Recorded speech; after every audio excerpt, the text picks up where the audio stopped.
Hello everyone, आप सब कैसे हैं। मैं उम्मीद करता हूं कि बहुत अच्छे होंगे और अपनी पढ़ाई को बहुत अच्छे से कर रहे होंगे। मैं आकाश कुमार बढ़ाना आईसीटी वर्चुअल क्लासरूम में आपका बहुत बहुत स्वागत करता हूं मेरे प्यारे बच्चों। जैसे आपको पता है मेरे प्यारे बच्चों, बेसिकली हमारी आपका जो है 12th क्लास है, पॉलिटिकल साइंस हम लोग देख रहे हैं।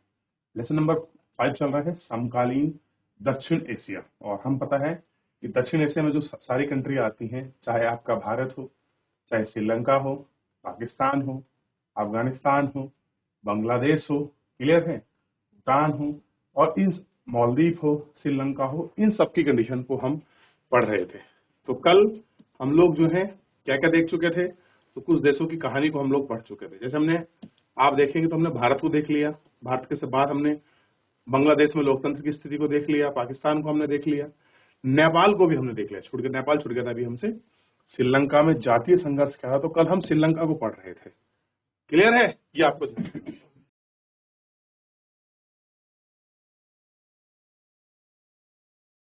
तो कल हमने जो है श्रीलंका के जो आपका जातीय संघर्ष उसको पढ़ा। सबसे पहले हमने क्या देखा कि कल जो आपका संघर्ष हो रहा था, वो संघर्ष केवल इसी बात को लेकर था। तो जो आपका श्रीलंका में मूल थे वो थे सिंघाली समुदाय, और वहां दूसरे कौन थे, भारतीय तमिल। क्लियर है? अब सिंघाली लोग ये कहते थे कि जो आपका श्रीलंका है वो आपका सिंघालियों के लिए है, इसके लिए नहीं है। इसकी समूह जो आपके तमिल लोग हैं उनके लिए नहीं है, क्योंकि आजाद होने के बाद 1948 के बाद तमिल से बड़ा खेमा श्रीलंका आ रहा था, और ये लोग वहां बसे थे। खुद तो बसे नहीं थे, अंग्रेज वहां इनको ले गए थे बागवानी कराने के लिए। तो इन लोगों के बीच कॉन्फ्लिक्ट हुआ, और ये अपने हित के लिए इन्होंने एक संगठन बनाया, और एक ये मांग कर रहे थे कि भाई हमारा भी राष्ट्र अलग कर दो। सिंघोली कह रहे थे हमको अलग दे दो, ये कह रहे थे हमको अलग दे दो। तब एक संगठन बना जिसका नाम था लिबरेशन टाइगर्स ऑफ तमिल इलम, जिसे कहा था लिट्टे। तो ये क्या बना, ये लिट्टे संगठन बना। क्लियर है? और यही वो संगठन है जिसने, आप देखोगे, राजीव गांधी की हत्या में इनका बड़ा योगदान रहा। क्लियर है? सारी प्लानिंग, सब चीज। अब संघर्ष हो रहा है, अब भारत क्या क्या करेगा, यहां शांति वार्ता भेजेगा। ठीक है? श्रीलंका की समस्या भारत में भारतवंशी लोगों से जुड़ी थी। अब मेन समस्या क्या थी, श्रीलंका में जो दिक्कत हो रही थी वो क्यों था, क्योंकि भारत के जो आपके तमिल राज्य के जो आपके तमिल लोग थे वो कहाँ थे इस टाइम, श्रीलंका। उनके साथ जो भी आपका डिस्क्रिमिनेशन हो रहा था वो किस लिए हो रहा था, क्योंकि वो कहाँ के हैं, वो आपके भारत के मूल हैं। और आपका श्रीलंका के मूल कौन थे, आपका सिंघाली, सिंघाली, सिंगली। आप सिंगली कह ली, सिंगोली, सिंगली जो थे वहां के मूल थे। अब सिंगली ये चाह रहे थे जो भी राइट्स, अधिकार हो, जो भी हित की नुमाइंदगी हो, वो किसके लिए हो, हमारे लिए। कि हम क्या है, बहुसंख्यक है, पहली बात, हम मूल है, ये लोग बाहर से आए हैं। क्लियर है? तो क्यों मिले इनको राइट्स। लेकिन अब भारत के सामने समस्या है कि भारत की तमिल जनता भारतीय सरकार पर भारी दबाव बना रही थी कि भाई हमारे रिश्तेदार हैं, लोग रह रहे हैं, कि वे श्रीलंका तमिलों के हित की रक्षा करें। अब उनके साथ कॉन्फ्लिक्ट हो रहा है। अब सेम कहानी जैसे वर्तमान समय में को आप देखोगे कि भारत और बांग्लादेश की है। अभी कुछ जैसे मतकता पलट हुआ, तो जो भारतीय मूल वहां रह रहे थे, जो हिंदू थे, जो कभी वहां से आपका माइग्रेट हुए थे, वहां उनको समस्या हो रही थी। तो भारत सरकार समय समय पर आपके तमिलों के साथ सवाल पर श्रीलंका की सरकार से बातचीत करने की कोशिश की। क्या कर रहे थे, बातचीत करने की कोशिश कर रहे थे। क्लियर है? लेकिन 1987 में भारतीय सरकार श्रीलंका को तमिल में प्रत्यक्ष रूप से शामिल हुई। भारत सरकार ने श्रीलंका से एक आपका समझौता किया। श्रीलंका सरकार और तमिलों के बीच रिश्ते सामान्य करने के लिए भारतीय सेना भेजी गई। आखिर में भारतीय सेना लिट्टे के साथ संघर्ष में फंस गई। अब क्या हो गया, अब भारतीय सेना कहां पहुंच गई, लिट्टे के साथ संघर्ष करने में फंस गई। अब गए थे भारतीयों की समस्या को हल करने के लिए, खड़े हो गए भारत के विपक्ष में ही। द्वारा समझते, देखिए, वर्ष 1987 में भारत सरकार श्रीलंका में तमिल मसले में प्रत्यक्ष रूप से शामिल हुई, डायरेक्ट रूप से इंटरफेयर किया। भारत की सरकार ने श्रीलंका से एक समझौता हुआ, और श्रीलंका सरकार और तमिलों के बीच रिश्ते सामान्य करने के लिए भारतीय सेना को भेजा गया। कि भाई क्या हो गया, श्रीलंका जाएगी श्रीलंका सरकार, और भारत के लोग बैठ के कहेंगे हम रिश्तों को जनरल करेंगे, सामान्य करेंगे। आखिर में भारतीय सेना के साथ लिट्टे के संघर्ष में फंस गई। अब लिट्टे के साथ भारतीय सेना का संघर्ष होने लग गया। भारतीय सेना की उपस्थिति में श्रीलंका की जनता ने कुछ खास पसंद नहीं किया। अब देखिए, भारतीय सेना की उपस्थिति हुई तो श्रीलंका की जनता ने भारत को कुछ खास पसंद नहीं किया। श्रीलंकाई जनता ने समझा कि भारतीय श्रीलंका के अंदरूनी मसले में दखल अंदाजी कर रहे हैं। अब समस्या क्या हो गई कि श्रीलंका क्या लोग समझने लगे कि भैया भारत क्या कर रहा है, हमारे इंटरनल जो मैटर है उसमें अपना क्या कर रहा है, इंटरफेयर कर रहा है। 1989 में भारत ने अपनी शांति सेना लक्ष्य हासिल किए बिना ही वापस बुला ली। अब क्या होगी, उन्होंने अपनी वापस बुला ली शांति सेना जो गई थी। श्रीलंका के इस संकट में हिंसक चरित्र था। अंतर्राष्ट्रीय मध्यस्थता के रूप में नॉर्वे, आइसलैंड, स्लोवेनिया देश युद्धरत दोनों पक्षों में फिर आपस में बातचीत करने के लिए राजी कर लिया। अंततः सतत संघर्ष आपका समाप्त हो गया। 2009 में लिट्टे को आपका खत्म कर दिया गया। तो लिट्टे कोई व्यक्ति नहीं है, लिट्टे एक संगठन का नाम था, लिबराइजेशन ऑफ टाइगर। अभी हम लोग पढ़ रहे थे फुल फॉर्म क्या था, लिबराइजेशन टाइगर्स ऑफ तमिल इलम। क्या था, लिबराइजेशन टाइगर ऑफ तमिल इलम, लिट्टे। तो इसको क्या किया गया, इस संगठन को आपका समाप्त कर दिया गया। संघर्षों की चपेट में होने के बाद भी श्रीलंका की अच्छी आर्थिक वृद्धि और विकास के उच्च स्तर को हासिल किया। जिस तरह की स्थिति थी, इकोनॉमिकल और डेवलपमेंट ग्रंथ को अच्छा पकड़ा। जनसंख्या में वृद्धि दर सफलतापूर्वक नियंत्रण करने वाले विकासशील देशों में श्रीलंका प्रथम था। कि जितने भी आप देखेंगे जो ग्रोथ रेट होनी चाहिए, जनसंख्या वृद्धि दर में जो आपका ग्रोथ रेट होनी चाहिए, पहला स्थान श्रीलंका ने किया। दक्षिण एशिया के देशों में सबसे पहले श्रीलंका ने ही अपनी अर्थव्यवस्था का उदारीकरण किया था। तो जितने भी साउथ एशिया में हैं, लिबराइजेशन करने वाला सबसे पहला कंट्री कौन है, आपको पता होना चाहिए। लिबराइजेशन सबसे पहले करने वाला कौन है आपका, श्रीलंका। यानी कि भारत ने तो आपके 92 में की है, लेकिन उससे पहले कर चुका था। उदारीकरण का मतलब है अपने यहाँ की सरकार की नीतियों में आपका उदारी लाना। क्लियर है। जैसे पहले क्या था, भारत में अगर कोई मान लो एफडीआई आ रही है तो वो आपका ज्वाइंट वेंचर से आएगी, सिंगल नहीं आ सकती, डायरेक्ट नहीं आ सकती। क्लियर हो गया। अब क्या है, वो आपका सीधे आ सकती है, ओपन मार्केट में आ सकती है। पहले क्या था, जैसे हीरो और होंडा कंपनी आई थी, क्लियर है, तो हीरो के साथ होंडा ज्वाइंट वेंचर करके आई थी, सिंगल नहीं आ रही थी। तो ऐसे बहुत सारी चीजें थी, लाइसेंसीकरण था, बहुत सारे जटिल नियम थे, कुछ उत्पाद केवल अब गवर्नमेंट ही बना सकती है, प्राइवेट सेक्टर को अनुमति नहीं थी। तो ऐसे करके बहुत सारे नियम थे जो आपका लिबरल हो गए, उदार हो गए। और घिराई उससे गुजरने के बाद भी कई सालों में इस देश ने प्रति व्यक्ति सकल घरेलू उत्पाद, ध्यान रखिए, देश में पर कैपिटल जीडीपी दक्षिण एशिया में सबसे ज्यादा किसकी थी, श्रीलंका। क्लियर है। और अंदरूनी संघर्ष के झंझावत को झेल कर भी श्रीलंका ने लोकतांत्रिक राज्य व्यवस्था कायम रखी। यानी कि फिर भी भारत के बाद अगर कोई अच्छा देश तुम्हें मुझे लगता है तो श्रीलंका काफी सफल रहा अपने लोकतंत्र को बनाने, वर्चस्व को चलाने और लोकतंत्र को मेंटेन करने में। क्योंकि यहाँ कोई भी आप देखोगे तो सेना संघर्ष नहीं दिखाई देता, जैसा आपको बांग्लादेश में दिखाई दिया, जैसा आपको पाकिस्तान में दिखाई दिया, नेपाल में राजा और जनता के बीच कॉन्फ्लिक्ट दिखाई दे रहा था। क्लियर है। और पाकिस्तान देख लेते और अफगानिस्तान की सीना आपको पता ही है। क्लियर है। अब ये कहानी थी श्रीलंका के कुछ जुड़ी बात, आपका तथ्य होगी। तो इतना अगर आपने पढ़ा है, कुछ समझना है, कुछ पूछना है, कुछ पूछिए। क्लियर है।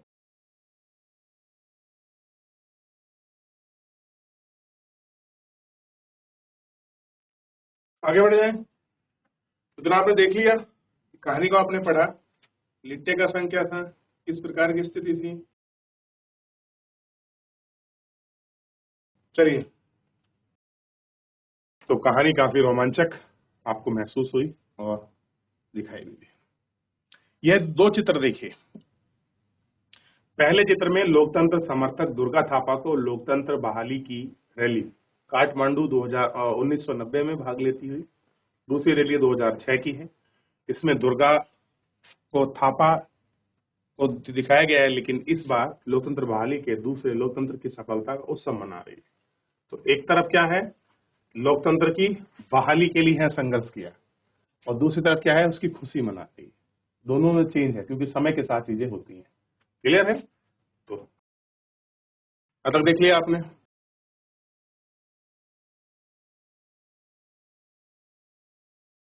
अब कहानी है ऐसी जुड़ी एक छोटी सी संघर्ष की। भारत पाकिस्तान संघर्ष। इंडिया और पाकिस्तान का कॉन्फ्लिक्ट क्या है, इस कहानी को थोड़ा सा आप अगर गौर करके सोचेंगे, देखेंगे तो सारे एस्पेक्ट जो भी इसके पहलू हैं सारे क्लियर हो जाएंगे और वर्तमान परिप्रेक्ष्य को आपको समझने में थोड़ी सी मदद मिलेगी कि आखिर में ये हो क्यों रहा है, उसके पीछे की स्थिति क्या है। आइए अब हम घरेलू राजनीति के दायरे से बाहर निकले और इस क्षेत्र को अंतर्राष्ट्रीय संबंधों में ऐसे दायरे पर नजर डालें जिनका संघर्ष हो। शीत युद्ध की समाप्ति पर यह अर्थ नहीं है कि इलाके में संघर्ष और तनाव समाप्त हो गया है। आंतरिक लोकतंत्र या जातीय संघर्ष के मामले में हुए टकराव को हम देख चुके हैं, लेकिन कुछ महत्वपूर्ण संघर्ष अंतर्राष्ट्रीय प्रकृति के भी हैं। दक्षिण एशिया भारत के केंद्र में है और इसकी वजह से इनमें अधिकांश संघर्ष का रास्ता भारत से है। कैसा है? अधिकांश जो संघर्ष का रास्ता है वो भारत से है। क्लियर है? ये आपको देखना होगा। ठीक, इन संघर्ष में प्रमुख सर्वग्राही भारत पाकिस्तान के बीच संघर्ष विभाजन के बाद तुरंत दोनों ही कश्मीर के मसले पर लड़ पड़े हैं। कहां लड़ पड़े हैं? तो जो संघर्ष का प्रमुख कारण है भारत पाकिस्तान के बीच वो क्या है? विभाजन के तुरंत बाद कश्मीर का मसला है। किसका है? कश्मीर के मसले पर। पाकिस्तान की सरकार का दावा है कि कश्मीर पाकिस्तान का है और भारत पाकिस्तान के बीच 1947 से 48, 1965 के दौरान इस मसले का समाधान नहीं हुआ। 1948 के युद्ध के बाद सफलतापूर्वक कश्मीर के दो हिस्से हो गए। एक हिस्सा पाकिस्तान अधिकृत कश्मीर कहलाया और दूसरा हिस्सा आपका भारत का जम्मू कश्मीर प्रांत बना। तो एक हिस्सा कहां चला गया, जिसको हम पाकिस्तान ऑक्युपाइड कश्मीर कहते हैं, ये हिस्सा कब टूटा? 1948 में। तो जो पाकिस्तान ऑक्युपाइड कश्मीर है ये कब है? 1948। क्लियर है? और दोनों के बीच एक नियंत्रक सीमा रेखा है, यानी कि भारत और पाकिस्तान के बीच एक नियंत्रण सीमा रेखा है। भारत ने पाकिस्तान के खिलाफ 1971 में भारत ने पाकिस्तान के खिलाफ एक निर्णायक युद्ध जीता और आप जानते हैं कि जिसमें इस 1971 के युद्ध में आप देखते हैं कि बांग्लादेश पाकिस्तान से अलग हो गया। जो पूर्वी पाकिस्तान था वो आपका फ्री हुआ, आजाद हुआ और 1971 में और 2 में एक नया राष्ट्र बना जिसका नाम था बांग्लादेश। लेकिन कश्मीर मसला अनसुलझा रहा। देखिए, भले ही 2 टुकड़े हो गए लेकिन कश्मीर का मसला अनसुलझा रहा। सामरिक मसलों में सियाचिन ग्लेशियर पर नियंत्रण, हथियारों की होड़ को लेकर भारत और पाकिस्तान के बीच तनातनी रही। कैसे? कि भैया कौन मसला रखेगा, वहां नियंत्रण किसका रहेगा सियाचिन पे। हथियार की होड़ में लग गए कौन? भारत और पाकिस्तान। ठीक 1990 के दशक में दोनों देशों ने परमाणु हथियार और ऐसे हथियार एक दूसरे को दागने की क्षमता वाली मिसाइलें हासिल कर ली। तो कैसे लगे? एक दूसरे की तरफ। दोनों देशों के बीच हथियारों की होड़ ना एक चरित्र ग्रहण कर लिया, बल्कि 1988 में पोखरण में और इसके कुछ दिनों के अंदर ही पाकिस्तान की रचाई गई पहाड़ी परमाणु परीक्षण किया और इसके बाद ऐसा लगता है कि भारत पाकिस्तान एक सैन्य संबंध में बन चुके हैं।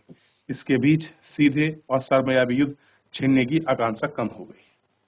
अब कहानी क्या है? एक दूसरे के कॉन्फ्लिक्ट है। तो मेन जो आपका मुद्दा शुरू हुआ था वो कहां हुआ था?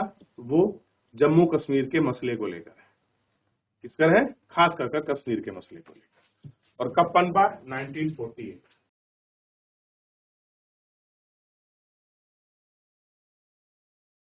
हो गया? चलिए, तो भारत पाकिस्तान का जो कॉन्फ्लिक्ट है वो थोड़ा सा आपको क्लियर हो गया कि कौन कौन से बार हुए, युद्ध कैसे हुआ था। क्लियर है? चलिए थोड़ा सा आगे बढ़ रहे हैं। भारत पाकिस्तान रिश्ते बंकरों में भूल भुलैया जैसी कुर्सी मेजनुमा। आप देख सकते हैं कि बड़ा संघर्ष का मसला है और बहुत सारा पैसा भारत और पाकिस्तान का केवल एक दूसरे को तनातनी दिखाने में खर्च हो जाता है। लेकिन मानिए अगर भारत पाकिस्तान का कॉन्फ्लिक्ट ना होना तो भारत जो अपना खर्चा डिफेंस पे करता है वो बहुत कम करके हेल्थ और एजुकेशन में लगा सकता है। लेकिन ये बड़ा एक मुद्दा है और आपका पेचीदा, इसमें अलग कहानियां हैं। कभी मौका मिलेगा हम लोग आईआर के मामले में अंतर्राष्ट्रीय मुद्दों पर इनकी चर्चा करेंगे। इतना हमने देख लिया, आइए थोड़ा आगे बढ़ते हैं। लेकिन दोनों देशों की सरकारों को लगता है कि वे एक दूसरे को संदेह की नजर से देखती है। कैसे? डाउटफुल। क्लियर है? भारत बोलता है कि पाकिस्तान अपनी हरकतों से बाज नहीं आता, और पाकिस्तान कहता है कि भारत का भरोसा नहीं कर सकता।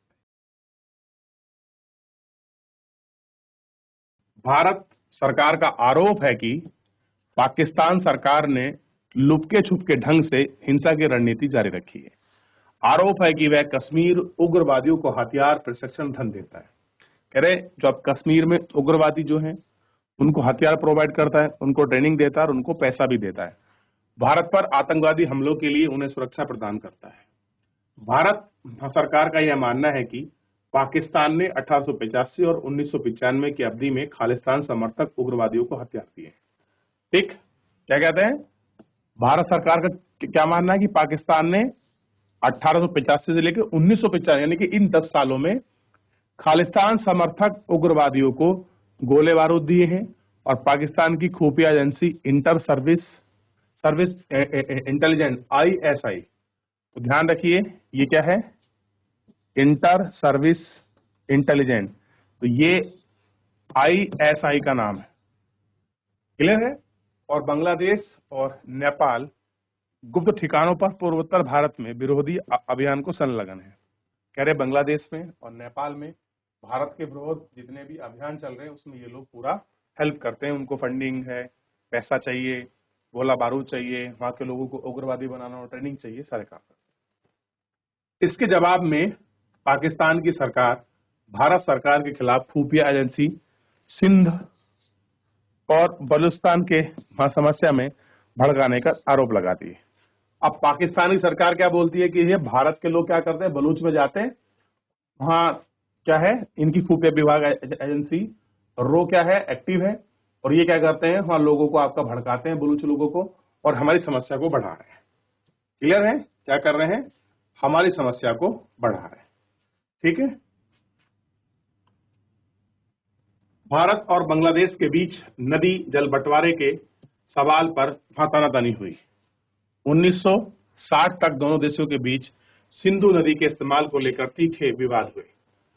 सहयोग से 1960 के विश्व बैंक की मदद से भारत और पाकिस्तान ने सिंधु जल समझौता हुआ। कब हुआ? 1960 में। और मध्यस्थता किसने की? विश्व बैंक ने। भारत पाकिस्तान के बीच हुए सैन्य संघर्ष के बावजूद भी ये अब भी कायम है। सिंधु जल संधि की व्याख्या नदी इस्तेमाल को लेकर अभी भी कुछ विवाद है। हालांकि अब हम नहीं मानते सिंधु जल संधि आपका समझौते को, अब हम नहीं मानते। कच्छ के रण के में सरकरीक एक क्षेत्र है कच्छ के रण में, इसकी सीमा को लेकर भारत और पाकिस्तान के बीच विवाद है। अब होता क्या है, देखिए हमारा एक नियम है कि अगर कोई समुद्री क्षेत्र है, मान लीजिए आपकी सीमा यहां से रहती समुद्र, तो एक दायरा बनाया गया कि इतने नॉटिकल मील तक क्या है आपका देश की सीमा है, और उसके बाद क्या है अंतर्राष्ट्रीय सीमा प्रारंभ हो जाती है। अब सरकरीक का मसला क्या है? सरकरीक कुछ महीने तो आपका उसमें पानी रहता है, ठीक है, कुछ महीने वो सूख जाता है। अब सूख जाता है तो भारत की समुद्री सीमा घट जाती है, और जब पानी रहता है तो आपका बढ़ जाती है। तो ये मुद्दा रहा है। क्लियर है? और दोनों देशों के लेकर मतभेद है, छोटा सा विवाद जान पड़ा है, लेकिन इसके साथ ही एक चिंता जुड़ी हुई है कि समाधान का विवाद का समाधान जिस ढंग से ढूंढा जा सकता था उसका असर सरकरीक के इलाके में सटे समुद्री संसाधनों के नियंत्रण पर भी पड़ेगा। अब ये सोचते हैं कि भैया यहां तक आ रहा तो मेरा ही नियंत्रण है, 96 नॉटिकल मील तक। क्लियर है? और भारत और पाकिस्तान के बीच सभी मामलों के बारे में वार्ताओं का दौर भी अभी भी चल रहा है। तो कंटिन्यूअस उनका ये दौर, उनके झगड़े, उनके संघर्ष आज भी व्यापक हैं। क्लियर है? तो आपको समझ आएगा वो कहां मुद्दे लगाते हैं। क्लियर है? वो क्या बोलते हैं कि भैया भारत भारत कह रहा है कि पाकिस्तान क्या कर रहा है, खालिस्तानियों को सपोर्ट कर रहा है। बांग्लादेश में जो टेररिस्ट बन रहे हैं भारत के खिलाफ उनको मदद कर रहा है, नेपाल में। और पाकिस्तान क्या बोलते हैं कि भाई हमारे यहाँ बलूच का जितना मुद्दा होता है भारत सरकार अपनी खुफिया एजेंसी के मामले से पैसे वैसे देती है और वो ये मुद्दे को डिस्कस करती है। क्लियर है? ये आपस में बोलने लगे एक दूसरे के खिलाफ।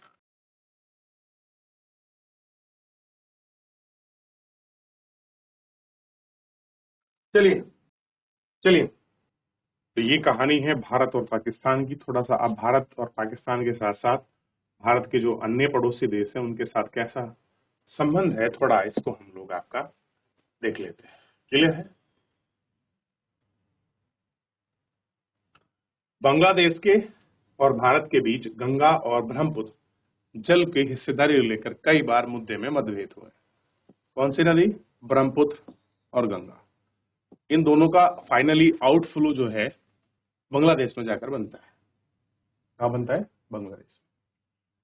भारतीय सरकारों के बांग्लादेश के नाखुश होने के कारण भारत में अवैध प्रवास पर ढाका के खंडन, भारतीय विरोधी इस्लामी कट्टर जमातों का समर्थन, भारतीय सेना को पूर्ववत भागों में जाने के लिए इलाकों में रास्ता देने से बांग्लादेश का इनकार करना। कह रहे जो हम पूर्ववत इलाकों में जाते हैं तो हमको अगर नीचे जाना है मणिपुर वगैरह में तो हम लोग क्या करते हैं, यहाँ से रास्ता मांगते हैं बांग्लादेश से, लेकिन वो लोग करते क्या है, उसको रास्ता देने से इनकार करते हैं। ढाका के भारत को प्राकृतिक गैस निर्यात न करने के फैसले पर म्यांमार, तो भारत को प्राकृतिक गैस निर्यात न कराने और म्यांमार को बांग्लादेशी इलाके में होकर भारत को प्राकृतिक गैस निर्यात न करने जैसे मसलों में शामिल है। यानी कि जो गैस आनी है हमको म्यांमार से वो हम बांग्लादेश के थ्रू लाते हैं। क्लियर है? अगर आप थोड़ी स्थिति को देखोगे भारत की कुछ ऐसी है, यहां पर पड़ता है अब या तो हम ऐसे जाएं तो आए या फिर ऐसे जाएं तो आए, क्योंकि ये है आपका म्यांमार वाला रीजन। तो हमारी क्या कोशिश आती है कि हम बिल्कुल ऐसे निकल जाएं, सीधा तय हुआ था, लेकिन वो क्या करता है उस चीज में आपका मुद्दे में बहुत सारे मसलों में परेशान करता है। बांग्लादेश सरकार का मानना है कि भारतीय सरकार नदी जल हिस्से को लेकर सवाल पर इलाके में दादा की तरह बर्ताव करती है। इसके अलावा भारत सरकार में चटगांव पर्वतीय क्षेत्र विद्रोह का हवा देती है। किसे देती है? चटगांव विद्रोह को हवा देती है। बांग्लादेश प्राकृतिक गैस और सेंधमारी करने और व्यापार में बेईमानी करने का आरोप भी लगाती है। भेदभाव के बावजूद भारत और बांग्लादेश में कई मसलों पर सहयोग करते हैं। पिछले 20 वर्षों के दौरान बीच आर्थिक स्थिति में ज्यादा बेहतर हुई है। बांग्लादेश भारत के साथ लुक ईस्ट पॉलिसी 2014 में लुक ईस्ट से एक्ट ईस्ट पॉलिसी हो गई। पहले था पूरब की ओर देखो, अब क्या है? एक्ट ईस्ट पॉलिसी चेंज हो गया, लुक ईस्ट को कर दिया एक्ट ईस्ट का हिस्सा है। इस व्यापार के अंतर्गत म्यांमार के जरिए दक्षिण पूर्वी एशिया से संपर्क साधने की बात है और कह रहे हैं कि आपदा प्रबंधन और पापका पर्वतीय मसलों को लेकर दोनों देशों में निरंतर सहयोग। 2015 में दोनों ने कुछ परिक्षेत्र में इलेक्ट्रिक आदान प्रदान किया है। इस बात के भी प्रयास किए जा रहे हैं कि साझे खतरों की पहचान कर लें, एक दूसरे की जरूरतों का ज्यादा प्रति संवेदना और बर्ताव रखें और एक दूसरे के लिए दायरा बढ़ाएं, यानी कि सहयोग और समन्वय की बात कर रहे हैं। भारत और नेपाल के बीच मधुर संबंध।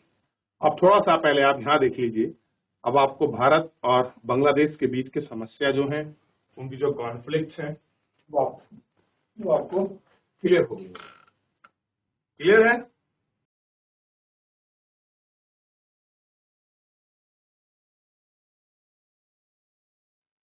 क्लियर है? तो ये भारत और बांग्लादेश पाकिस्तान की कहानी थी। अब नेपाल है, श्रीलंका है और देश है, उनके विषय में भी हम कल पढ़ेंगे। लेकिन आप मुझे बताइए, इतनी कहानी को पढ़ने के बाद आपको क्या महसूस होता है? क्या ये चैप्टर वाकई में हमारे लिए महत्वपूर्ण है? तो पढ़ाई के साथ साथ एक व्यवहारिक तौर में जहां हम रह रहे हैं और आज के इस परिप्रेक्ष्य के लिए ज्यादा महत्वपूर्ण है। क्लियर है? ताकि हम व्यवहारिक पक्ष को अच्छे से क्लियर कर सकें और एक्सपेक्ट और एंगल को हम लोग देख सकें। क्लियर है? तो इतना ध्यान रहेगा तो एक बार देख लीजिए। मैं तो कोई डाउट, किसी बच्चे का कोई क्वेरी है किसी प्रकार का, तो आप मुझसे पूछ लीजिए। चलिए, देख लिया? तो चलिए, फिलहाल मेरे प्यारे बच्चों, आज के इस लेक्चर में इतना ही। मिलेंगे नेक्स्ट लेक्चर में, तब तक अपना ध्यान रखिए, स्वस्थ रहिए, अपनी पढ़ाई को अच्छे से करते रहिए। मुझसे जुड़ने के लिए बहुत बहुत धन्यवाद।